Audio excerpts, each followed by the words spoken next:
Well, welcome to another episode of the VVA SitRep, VetaVA SitRep. We are going to talk about credit today, and the question being, just really how low can you go? And with me today, our guest is a vetted professional. He's been in VetaVA for a while.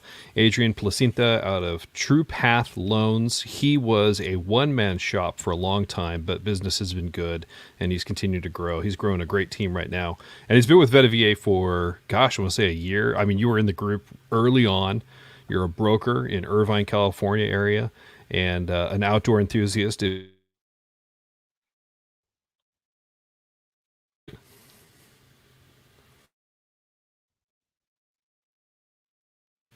I'm talking. I think I lost you for a second. Oh, But okay, good. Well, hopefully we're back. Um, anyway, so Adrian, welcome, and I appreciate you being here. Appreciate you talking to us. We're going to talk about credit today, and kind of what it's going to take to get people on the right path when it comes to home ownership. So you are a broker owner with TruePath Loans down in Irvine, California, right?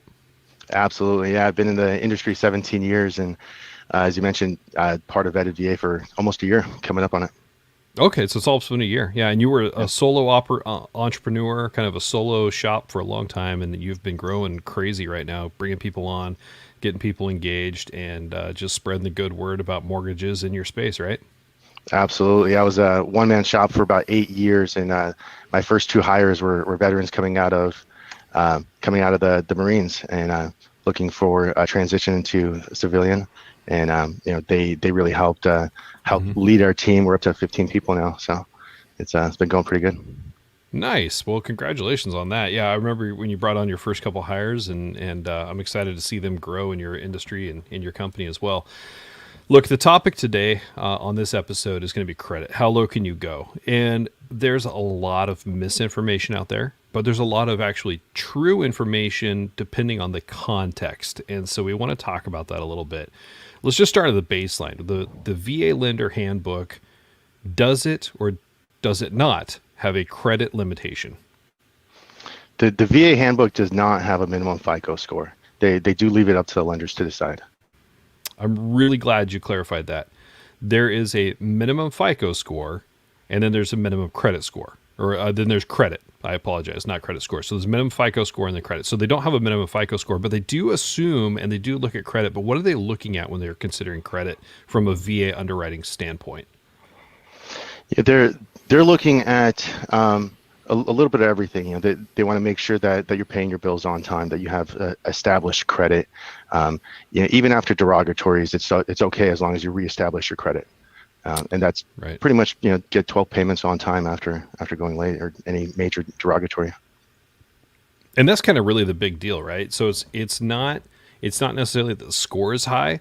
It's that there's proof of payment on credit. So you have some credit lines, you're making your regular payments, you got 12 regular monthly payments. It's always going, you're on time, and it's not necessarily about the score. And so you were telling me just before we started this, you've got a good kind of example of even how that happened. Like, what was that loan you got finished recently? Yeah, we had a client with a 523 FICO score, and when we run these loans through the automated system, it'll either tell us if it's approved or if it's a refer, which means it has to go to a Right. manual underwrite, where someone physically has to look at the file and make a credit decision versus a computer doing it. But when you get that computer approval, it's smooth sailing after that. With 523 FICO, he had really good compensating factors, reestablished his credit. He had good assets, good income, low DTI, and it got approved eligible right away. It was the lowest FICO I've seen, 523. So very smooth sailing for that guy.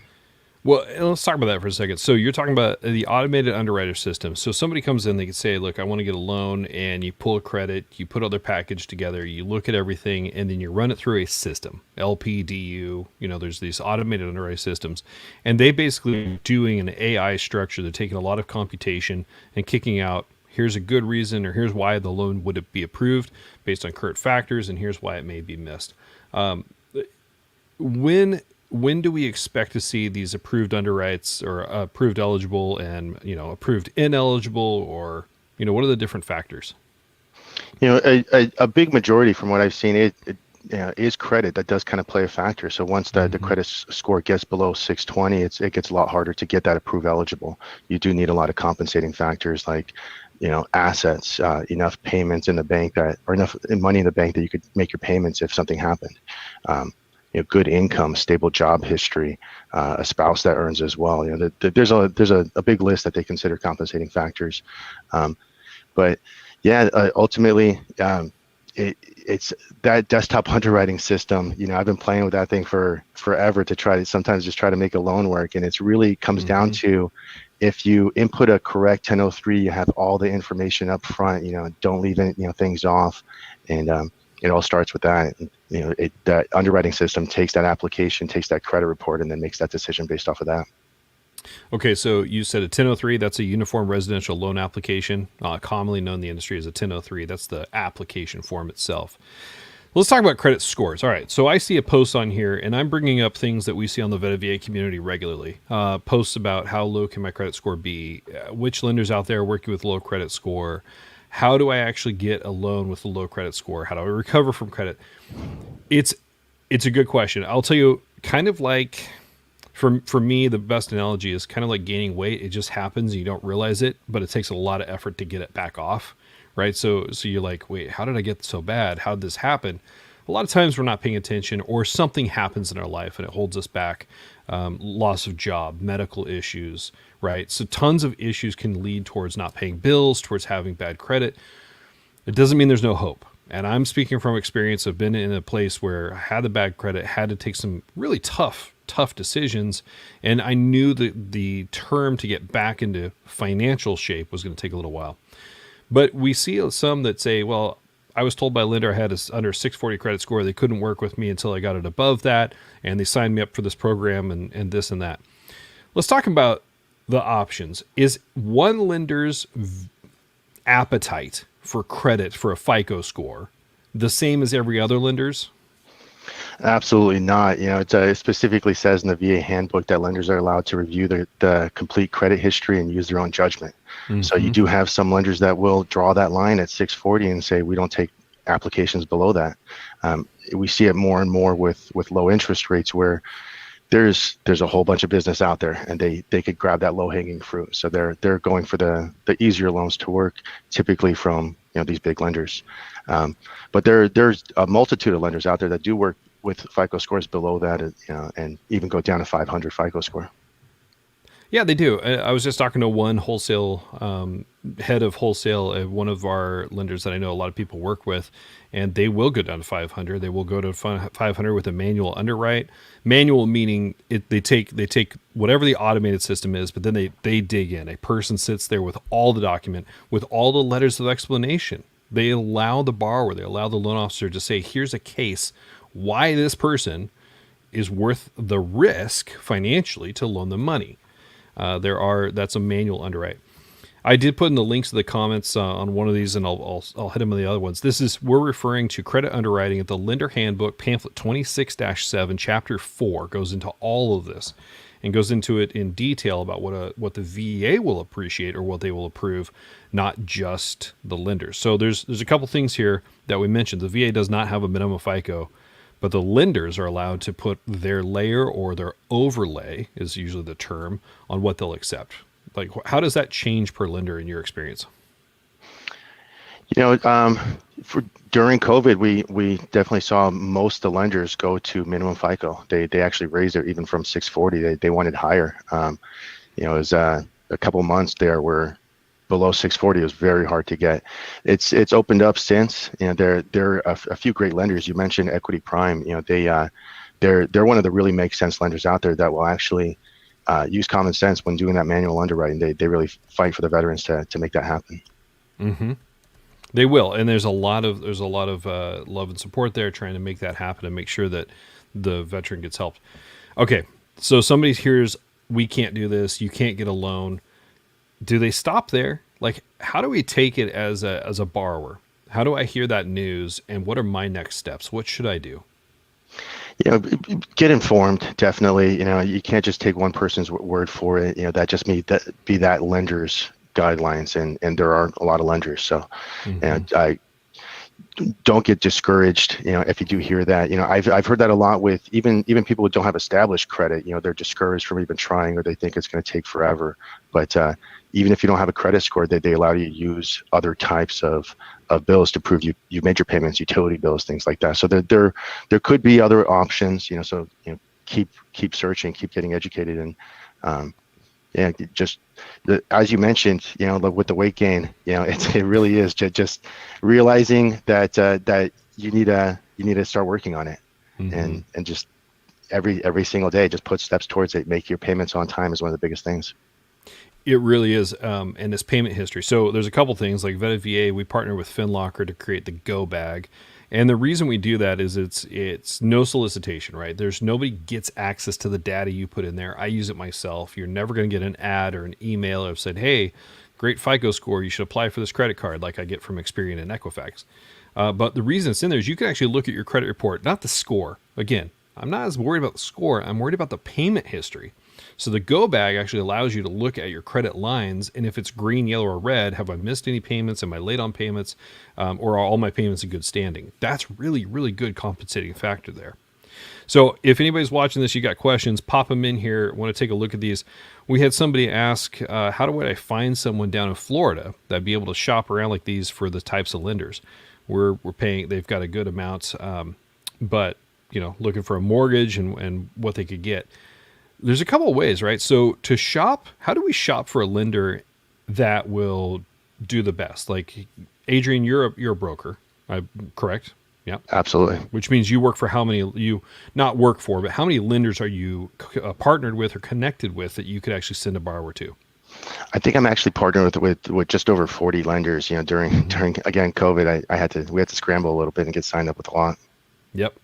But what does that do for you? So somebody walks in like this individual who just commented on here and says, "Hey, how do I shop for one that's going to do this?" What does it look like when they apply? You find a credit issue, you find a FICO issue, and what do you do next? I search options for the client. It's with the current credit score that they're at, and also potentially trying to improve that credit score if it does make financial sense for them, if they got a little time. I have used credit repair companies. I've even just done through our own credit bureaus, we could do this rapid rescore thing where it tells us what kind of credit score they would get if they paid down some credit cards or something. So in the short term, we could bump credit scores up.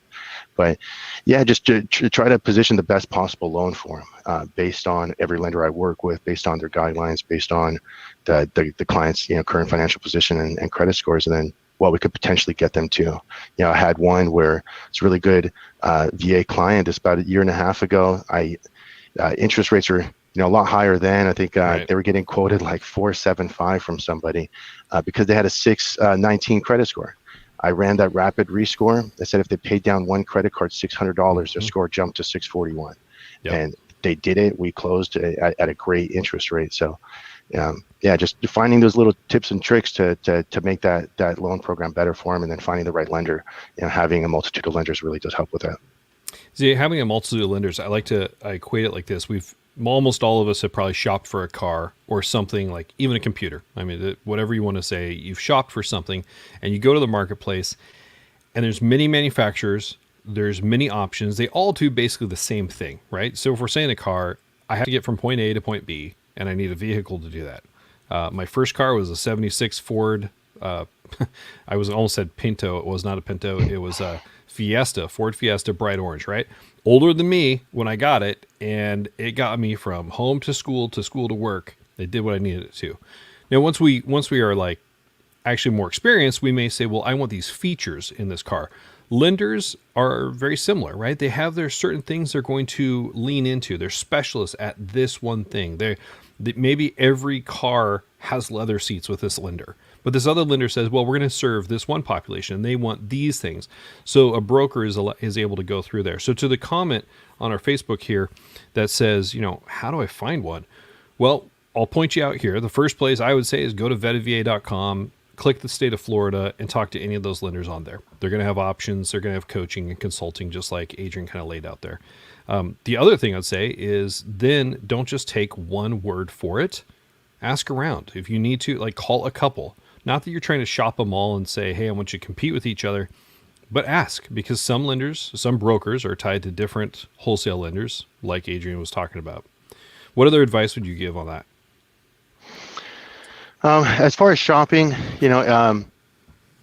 understanding the numbers, understanding how to read a loan estimate. I believe there's a couple of videos you've done that breaks down a little bit of this, but knowing how to compare them when you do get to that point that you got a quote now from, let's say, a few different people or something, that knowing how to put them side by side and understand which one's real, which one's not, and where the costs are. That's such a good one. I'm going to point out one. If you're listening to this and you're like, well, how do I learn what to compare? The CFPB, the Consumer Financial Protection Bureau, which is kind of ever since the great meltdown and the changes that hit the mortgage industry, the finance and lending, the CFPB was put together. They have a really good walkthrough guide called you can just Google CFPB Loan Estimate Explainer. And it goes page by page and shows you what this means and how this is calculated and where this is coming from.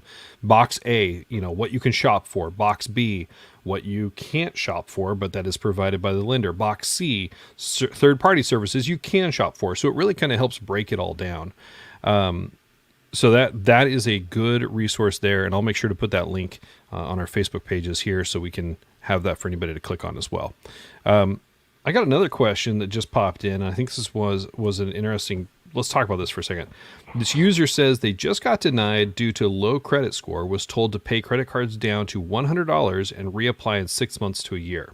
Why would somebody be told that? Unless we don't know all the details. I haven't seen this credit report. So let's just assume that this was the info they got. What would we deduce from that information? Yeah, if someone told me to pay down the credit cards to $100 and come back in 6 months to a year, I don't think paying down the credit cards is going to matter too much in 6 months to a year. I don't think they were doing that rapid rescore that I spoke of earlier. It just sounds like they could have just been guessing on, what it may possibly take to get the credit score to improve. But it definitely needs more digging on that one. Absolutely. So low FICO scores, there's a lot of, how do I say it? There's wisdom of the masses out there, right? You can go to YouTube, you can look around, and there's people who tell you how to try to get things off your credit on, applied or using.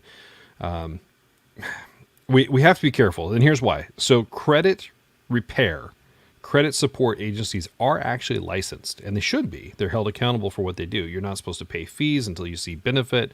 There's a whole lot of rules that go into it. What I would say is this: be very careful if you're taking all of your knowledge off of an unvetted, and I don't mean vetted VA, I just literally mean an unsourced site or YouTube channel or something where a lot of people are just telling you to do X, Y, Z. It may not actually work, right? Credit you can get in trouble with credit, and it takes a while to get out of trouble with credit, but there are almost always options. Absolutely. Yeah. There aren't any other questions coming up, and I'm kind of I was hoping so. If everybody's got a question, pop them in here. I think the last thing I want to take away on this is let's talk about hope, right? I think one of the things for hope is that if you get your credit report back and it's terrible, right? It's just terrible, and somebody looks at you and goes, no. If they don't then follow up with you with a plan, some education and a plan. Here's what we need to do. Here's how we can get you there. Here's the process we're going to go through.